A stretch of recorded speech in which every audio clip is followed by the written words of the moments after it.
जो 2 लेक्चर्स हुए उसमें कोई दिक्कत? No sir. ठीक है, तो अब अगला टॉपिक है वेलोसिटी सेलेक्टर के नाम से।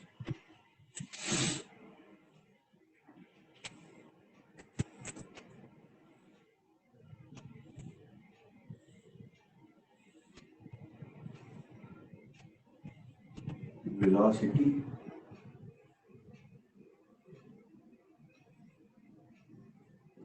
सेलेक्टर। तो देखो, हम एक सिचुएशन कंसीडर करते हैं।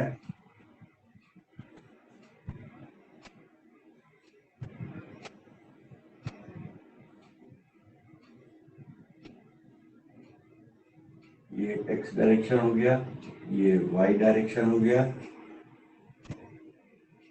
और ये z डायरेक्शन हो गया।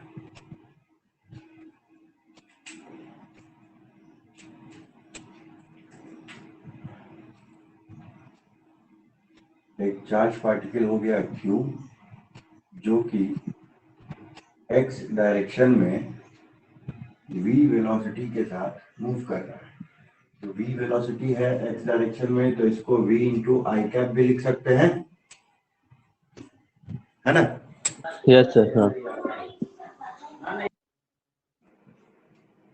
इलेक्ट्रिक फील्ड इस रीजन में कंसीडर कर लेते हैं कि वो है y डायरेक्शन में,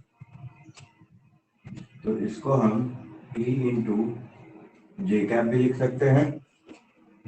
और मैग्नेटिक फील्ड हम कंसीडर कर लेते हैं z डायरेक्शन में, तो हम इसको B के कैप भी लिख सकते हैं, है ना? Yes sir. तो हम थ्योरी में ऑलरेडी पढ़ चुके हैं कि अगर कोई चार्ज पार्टिकल इलेक्ट्रिक और मैग्नेटिक फील्ड में मूव करेगा तो क्या होगा, दोनों का दोनों जो है उस पर फोर्स अप्लाई करेगा।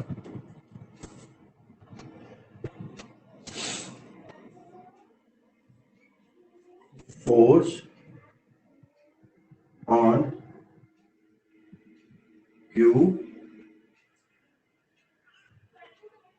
ड्यू टू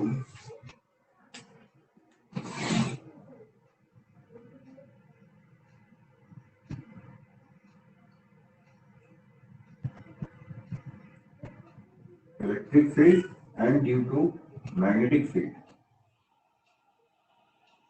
वो कितना होगा? इलेक्ट्रिक के कारण तो charge into electric field. Q into E vector होगा, यस सर। जे का, है ना? ये होगा, यस सर। और ये हो जाएगा क्यू वी क्रॉस बी, मतलब Q V I cap cross B K cap. ये हो जाएगा क्यू वी बी, और आई क्रॉस के जो होता है वो होता है माइनस माइनस जे। में, है ना? यस क्लियर है? Sir. Yes sir.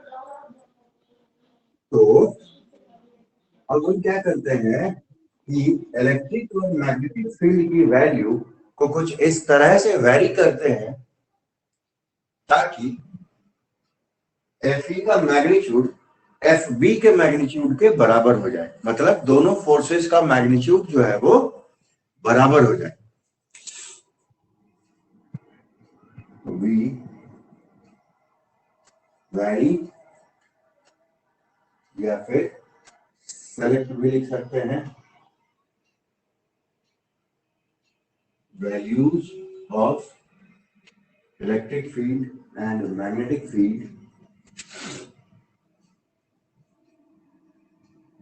such that for their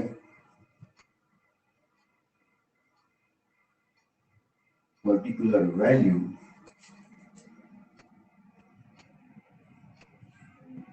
Fe equals to Fb,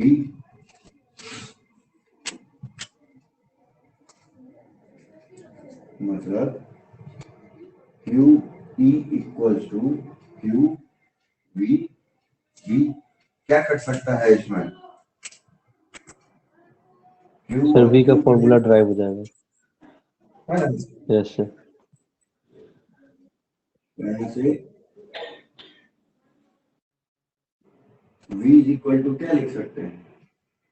e by v लिख सकते हैं, यस है ना? मतलब अगर किसी चार्ज पार्टिकल का वेलोसिटी इलेक्ट्रिक और मैग्नेटिक फील्ड के रेशियो के बराबर है, तब उस केस में जो दोनों फील्ड के कारण उस पर फोर्स लगेगा उसका मैग्नीट्यूड क्या होगा? बराबर होगा। और क्योंकि उनकी डायरेक्शन अपोजिट है, इसीलिए वो एक दूसरे को क्या करेंगे? कैंसिल आउट कर देंगे, है ना? Yes sir. और जब कैंसिल आउट करेंगे तो नेट फोर्स उस चार्ज पार्टिकल पे कितना हो जाएगा? 0, यस सर। है ना? जब कोई फोर्स लगेगा ही नहीं तो वो चार्ज पार्टिकल क्या होगा? बिना अपने पाथ रेस्ट से पर रहेगा। हुए सीधा निकल जाए, कोई डिफ्लेक्शन उसके पाथ में नहीं हो, है ना? Yes sir. कहने का मतलब यहाँ पे यही है कि that is charge q having velocity v is equal to e by v will cross the region of electric and magnetic field undeflected। ठीक, यस सर। क्लियर है? तो यहाँ पे जो इलेक्ट्रिक और मैग्नेटिक फील्ड होते हैं इनको हम वेलोसिटी सिलेक्टर का नाम दे देते हैं। ठीक है, कि यही वो दो फैक्टर हैं जो कि चार्ज की वेलोसिटी सेलेक्ट कर सकते हैं, वैसी वेलोसिटी जिसके साथ अगर चार्ज पार्टिकल मूव करे तो वो फील्ड को अनडिफ्लेक्टेड क्रॉस कर जाए। ठीक, sir according to formula v equal to the E by B, अगर मैग्नेटिक फील्ड नहीं हुआ, सिर्फ इलेक्ट्रिक फील्ड हुआ, तब तो वेलोसिटी इन्फिनिटी हो जाएगा। नहीं तो फिर वेलोसिटी इंफिनिटी नहीं होगा ना, तब फिर वेलोसिटी सेलेक्टर का कंसेप्ट ही काम नहीं करेगा ना वहां। तो मतलब दोनों होगा तभी कंसेप्ट होगा, नहीं तो ये फॉर्मूला नहीं काम करेगा। यही इसीलिए है जब दोनों होगा। ठीक है, नहीं तो फिर इस चीज को हम लोग फर्स्ट चैप्टर में भी पढ़ रहे होते हैं, यस सर। है ना? चलो, अब सबसे पहला दिन जो डेरिवेशन किया था, स्पीड निकाला था, रेडियस निकाला था, टाइम पीरियड निकाला था, फ्रीक्वेंसी निकाली थी और काइनेटिक एनर्जी निकाला था, है ना?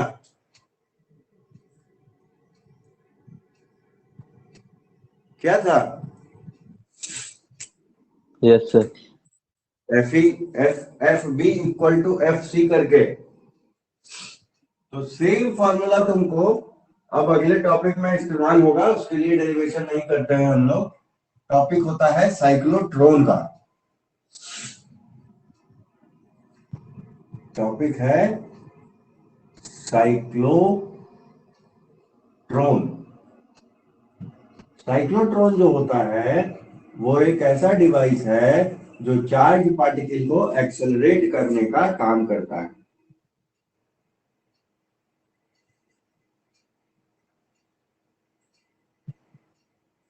तो हम इन शॉर्ट इसको चार्ज पार्टिकल एक्सीलरेटर भी कहते हैं। ठीक है, अब ये होता क्या है वो देख लो। तो टिफिन का डब्बा लो, सॉरी, जो सर्कुलर होता है, और उसको बीचों बीच काट दो, तो हमको क्या मिलेगा?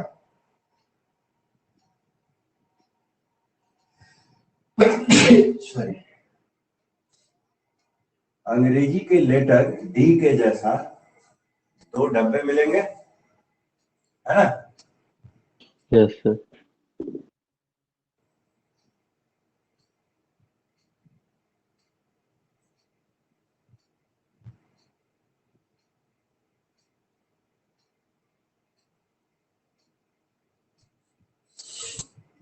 ये इसका सेंटर हो गया। यहां पे एक चार्ज पार्टिकल होता है जिसको हमको एक्सीलरेट करना है।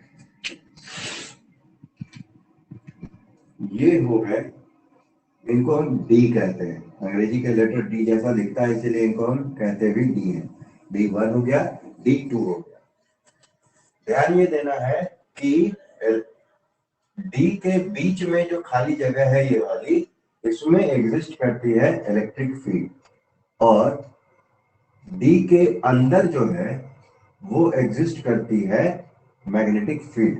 मैग्नेटिक फील्ड इस तरह से एग्जिस्ट करेगी ताकि जब भी चार्ज पार्टिकल डी में इंटर करेगा तो वो परपेंडिकुलर होगा, means velocity of charge particle और मैग्नेटिक फील्ड का डायरेक्शन ये आपस में क्या होगा, म्यूचुअली परपेंडिकुलर होगा। तो डी में जो मैग्नेटिक फील्ड की डायरेक्शन होती है वो या तो ऊपर से नीचे होगी या नीचे से ऊपर होगी, ठीक। और उसमें चार्ज पार्टिकल इंटर ऐसे करेगा। तो फील्ड अगर इधर है, चार्ज पार्टिकल ऐसे इंटर कर रहा है, तो एंगल कितना बन जाएगा, 90 डिग्री का। Yes sir. तो स्टार्टिंग में एसी सप्लाईज देके इस चार्ज को एक्सेलरेट किया जाता है, ठीक है। तो जैसे ही चार्ज एक्सेलरेट होगा तो क्या होगा, ये D1 में इंटर करता है, और जैसे ही D1 में इंटर करेगा तो यहाँ तो मैग्नेटिक फील्ड है।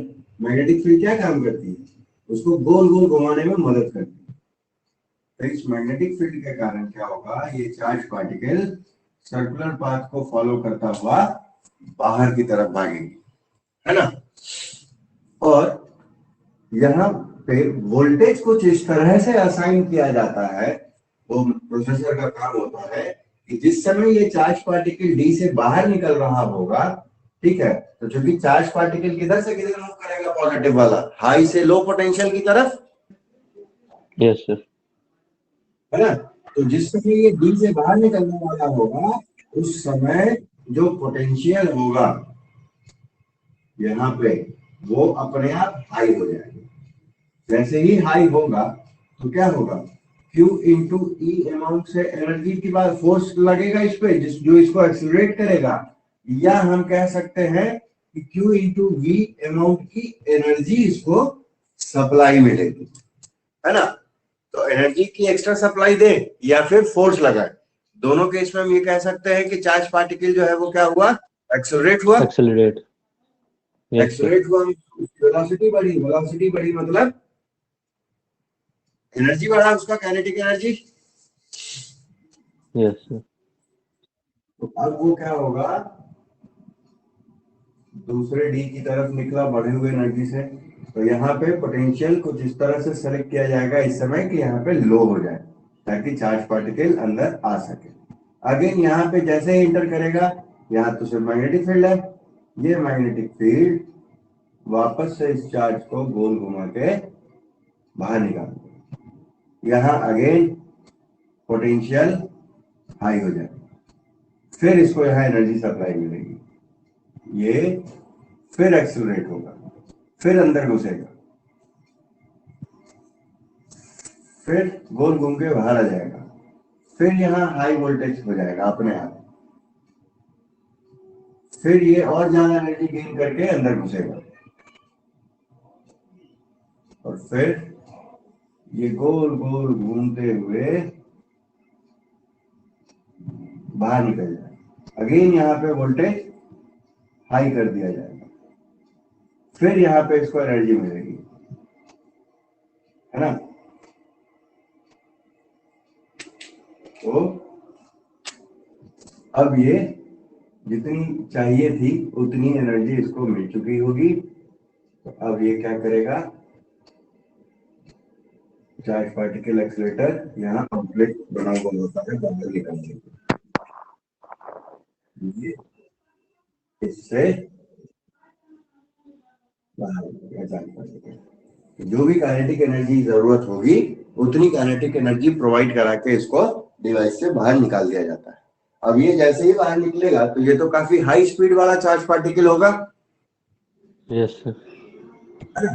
तो इसी का इस्तेमाल हम बीमारियों में भी करते हैं, कई तरह के रिसर्च में भी करते हैं। मान लो अल्फा पार्टिकल को किसी न्यूक्लियस पे स्ट्राइक कराना है, तो अल्फा पार्टिकल कोई बॉल जैसा तो है नहीं कि हाथ से घुमा के और फेंक दिया उस पे, है ना?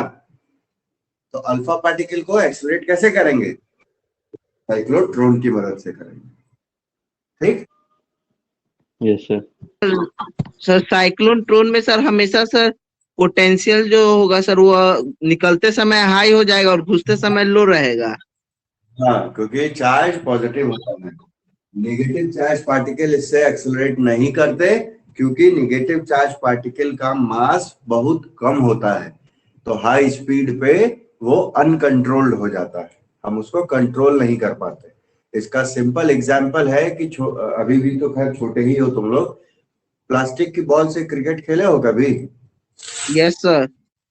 तो उसमें जो पतला प्लास्टिक वाला बॉल होता है, सस्ता हुआ वाला, उसको तुम फेंको खूब तेजी से तो वो हवा में पताने लग जाता है, यस सर। Yes sir. फेंकेंगे कहीं जाएगा कहीं, लेकिन अगर भारी वो वाला बॉल होगा तो जहां फेंकेंगे वहीं जाएगा सटाक से। Yes sir. तो नेगेटिव चार्ज पार्टिकल का मास बहुत कम होता है, तो हाई स्पीड पे उसको हम कंट्रोल नहीं कर सकते। इसीलिए इन जनरल जो चार्ज पार्टिकल एक्सीलरेट किए जाते हैं वो पॉजिटिव वाले किए जाते हैं, ठीक? तो जो भी पॉजिटिव है इसलिए हाई टू लो ही जाएगा, वो नेगेटिव नहीं है कि लो टू हाई जाएगा। अगर नेगेटिव को करने की जरूरत है तब हम लो टू हाई करेंगे, मतलब निकलते समय लो होगा, अंदर घुसते समय हाई होगा, ठीक? Yes sir. सर ये पोटेंशियल जो हाई और लो हो रहा है ये ऑटोमेटिक हो रहा है या फिर वहां पर मशीन में करना पड़ेगा? क्योंकि ये माइक्रो सेकंड्स में काम होता है, यस सर ये भाई। प्रोसेसर होता है पूरा, ये बहुत कॉम्प्लेक्स सर्किट होती है ना? Yes sir. तो बाकी इसमें फॉर्मूला वही रहेगा जो पहले पढ़े हुए हैं, बस अंतर ये है कि वहां सिर्फ v लिखते हैं स्पीड के लिए, यहाँ vc लिखेंगे, है ना? वहां सिर्फ r लिखते हैं रेडियस के लिए, यहाँ rc लिखते हैं। वहां सिर्फ t लिखते हैं, यहाँ tc लिखेंगे, c फॉर साइक्लोट्रॉन। वहां सिर्फ f लिखते हैं, यहाँ fc लिखेंगे। और वहां सिर्फ k लिखते हैं, यहाँ kc लिखेंगे काइनेटिक एनर्जी के लिए साइक्लोट्रॉन, ठीक? तो फॉर्मूला यस अपना सर। फॉर्मूला सेम वही रहेगा जो उसमें था, ठीक है? Yes sir.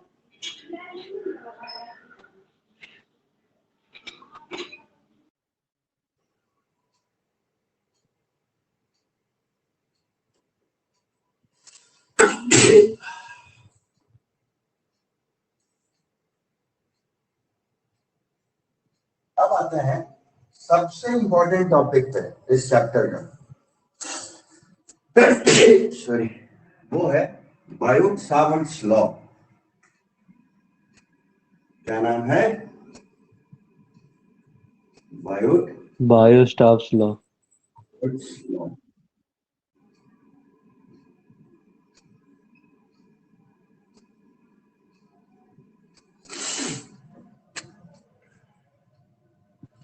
इस लॉ का जो इस्तेमाल होता है वो होता है टू फाइंड मैग्नेटिक फील्ड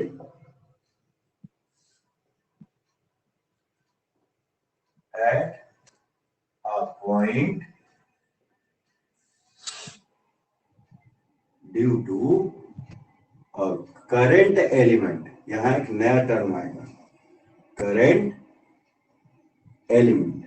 अब है कि ये करंट एलिमेंट क्या है?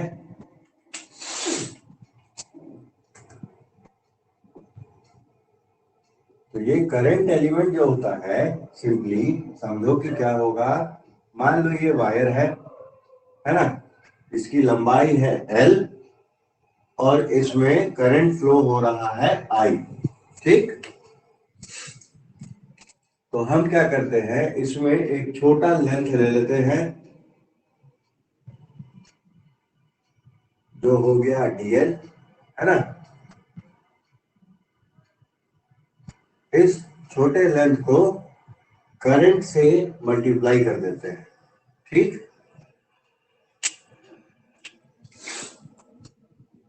तो करंट एलिमेंट जो हो जाएगा वो क्या हो जाएगा, प्रोडक्ट हो जाएगा करंट और एलिमेंटल लेंथ का, छोटे से लेंथ का वायर के। ठीक, और कुछ नहीं होता ही। क्लियर है बात?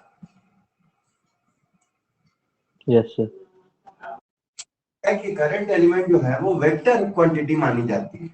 तो वेक्टर क्वांटिटी में डायरेक्शन होगा, तो डायरेक्शन क्या होगा, तो डायरेक्शन वही होगी जो करंट के फ्लो होने की डायरेक्शन होती है। मतलब करंट इधर से इधर जा रहा है तो करंट एलिमेंट की डायरेक्शन भी किधर से किधर मानी जाएगी, इधर से इधर मानी जाएगी।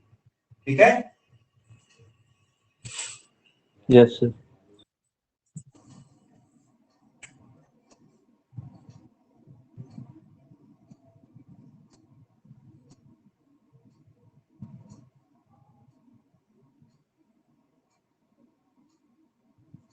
मैग्नीट्यूड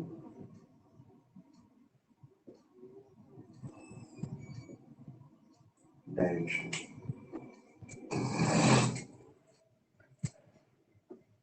तो मैग्नीट्यूड तो करंट एलिमेंट का हो गया सिंपली आइडियल, और डायरेक्शन क्या हो गई, along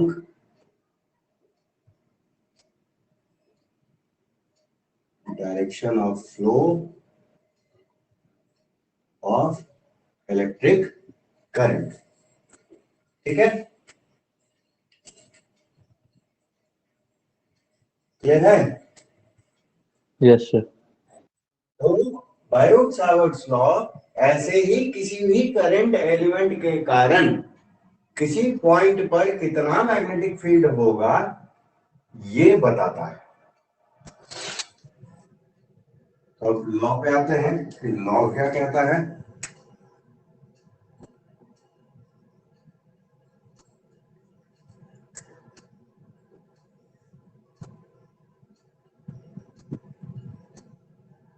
ये वायर मान ली,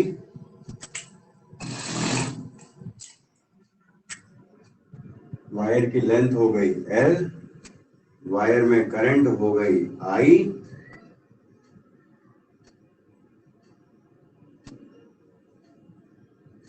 ये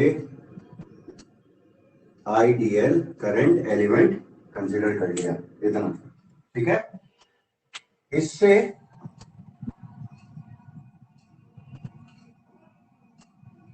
मान लेते हैं कि कोई पॉइंट है P जिसका पोजीशन वेक्टर है करंट एलिमेंट से R वेक्टर।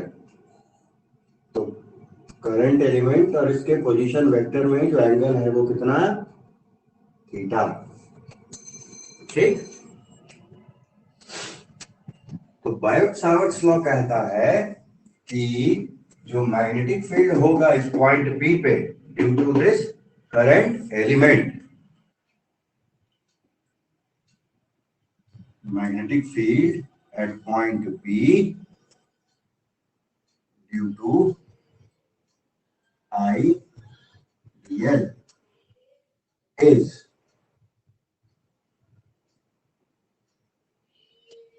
proportional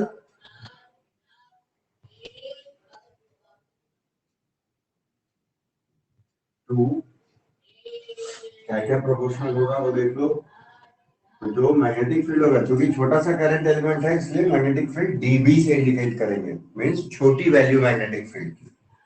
तो डीबी जो होगा वो प्रोपोर्शनल होगा फ्लो होने वाले करंट के, जो एलिमेंटल लेंथ कंसीडर करेंगे उसके,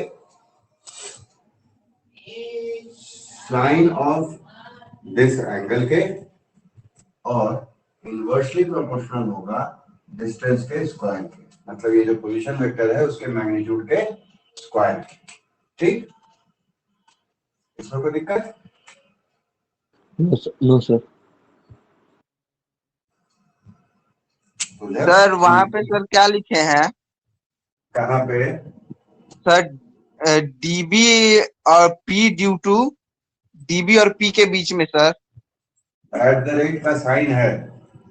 2-2 3-3 ये चैप्टर पढ़ चुके मेरे साथ और तुमको मेरा लिखने का तरीका अभी तक नहीं समझ में आया है। सर अच्छा जी थोड़ा नेटवर्क का प्रॉब्लम इसके कारण ब्लर दिख रहा है। हाँ, मेरी तरफ से नहीं है क्योंकि हम फाइबर लगवाए हुए सर हैं। मेरे तरफ है। हाँ, तो जब आप तीनों को कंबाइन करेंगे तो हम क्या लिख सकते हैं? DB proportional to I dl sine theta by are square.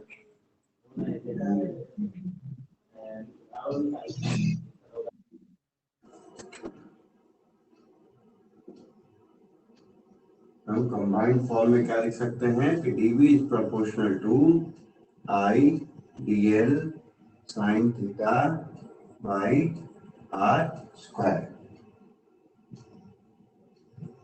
तो डीबी इक्वल्स टू क्या करेंगे? प्रोपोर्शनलिटी कांस्टेंट ले आएंगे, हो जाएगा ये I dl sine theta by are square, है ना? ठीक। Yes sir. इसकी वैल्यू कितनी के की? क्योंकि कूलम्ब लॉ में भी के आया था तो उसकी भी कुछ ना कुछ वैल्यू थी। वो होती है म्यू नॉट बाई 4 पाई। ठीक। और यहां जो म्यू नॉट होता है उसकी वैल्यू होती है 4 पाई इंटू 10⁻7 फॉर वैक्यूम। और ये क्या होता है? ये होता है एब्सोल्यूट मैग्नेटिक परमिएबिलिटी। किसका? वैक्यूम का। तो जैसे इलेक्ट्रोस्टैटिक में एप्सिलॉन नॉट होता है वैसे ही यहाँ पे म्यू नॉट होता है। ठीक है? Yes sir. क्लियर है? तो जैसे वहां पे 9 × 10⁻9 वैल्यू निकलता है, यहाँ देखो क्या निकलेगा? के की 10 वैल्यू to the रखनी power minus 7। 10⁻7 और बटा में 4 पाई है ही, 4 पाई कट जाएगा तो न्यूमेरिकल वैल्यू क्या मिल जाएगी हमको? 10⁻7 की मिल जाएगी, है ना? यस ये है। सर। अब यूनिट निकाल लेते हैं। सर इसको इंटीग्रेट नहीं करेंगे? डीवी तो बहुत स्मॉल होगा ना। करेंगे तो पूरे लेंथ के लिए बात करते हैं।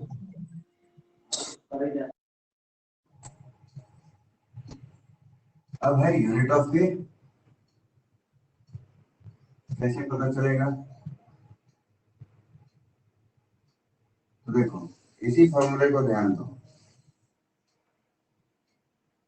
तो हम यहाँ पे क्या करते हैं कि साइन थीटा को 90 डिग्री कंसीडर करके उसकी मैक्सिमम वैल्यू कंसीडर करके हटा देते हैं। ठीक है? तो बचेगा क्या? सिर्फ dB = k I dl by r square बचेगा। तो यहाँ से k की वैल्यू क्या हो जाएगी? dB × r स्क्वायर और नीचे आ जाएगा I × dl, डीएल। है ना? तो dB की वैल्यू कितनी होती है? मतलब टेस्ला, डिस्टेंस है तो metre square, current ampere ampere, metre. Length है तो सिर्फ मीटर। मीटर। तो क्या बचेगा? 1 मीटर स्क्वायर वाले को उड़ा देगा, है ना? तो क्या बचेगा? Tesla metre ampere inverse. हाँ, पर एम्पियर कहो या एम्पियर इनवर्स कहो। ठीक। कि अगर पूरे वायर के लिए निकालना हो तो क्या करेंगे, तो जब पूरे वायर के लिए निकालने की बात होती है तो हम क्या करेंगे, लेंथ के अलोंग क्या करेंगे, इंटीग्रेट कर देंगे। ठीक, क्लियर है? Yes sir.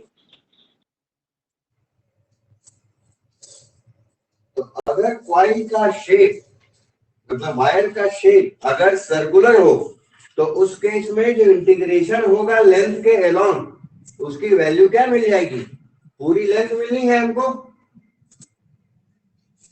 है ना, होना है। Yes sir. तो पूरी लेंथ सर्कुलर वायर के सर्कुलर शेप के केस में क्या होगी, सरकमफेरेंस 2 पाई आर। के बराबर, है ना। तो वहां पे डीएल जो है वो रिप्लेस हो जाएगा किससे, 2 पाई आर से। क्लियर है? और कोई डाउट सत्याम? नो सर, मेरा नहीं है। ठीक, अब बात करते हैं इसी को वेक्टर फॉर्म में, जैसे कूलम्ब्स लॉ वेक्टर फॉर्म में बात किए थे, तो अब ये भी वेक्टर फॉर्म में बात करेंगे। इन वेक्टर फॉर्म,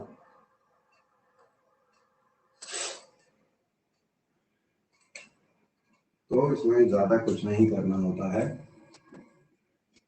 देखो डीवी की वैल्यू क्या थी, K ideal sine theta by are square है ना। यहां पे थीटा क्या है, थीटा है angle between current element vector and position vector of point, है ना। Yes sir.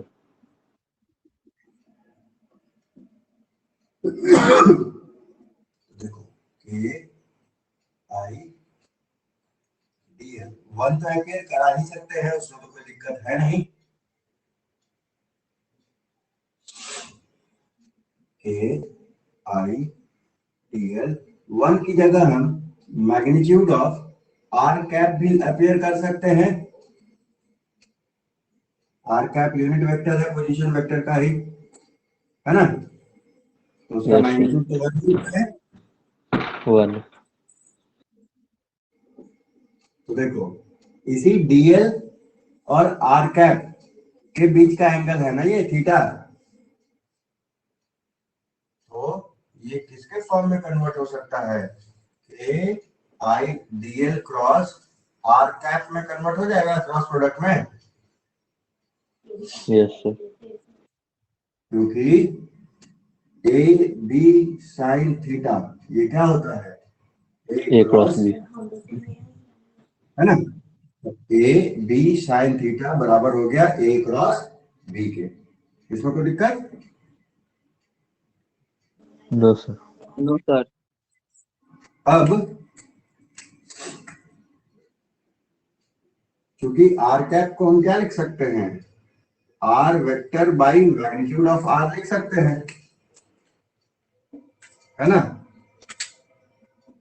तो ये क्या हो जाएगा, के आई डीएल क्रॉस आर कैप की जगह हो जाएगा आर वेक्टर, और नीचे में आर स्क्वायर तो था ही, इसका वाला भी आर आ गया एक्स्ट्रा में, है ना।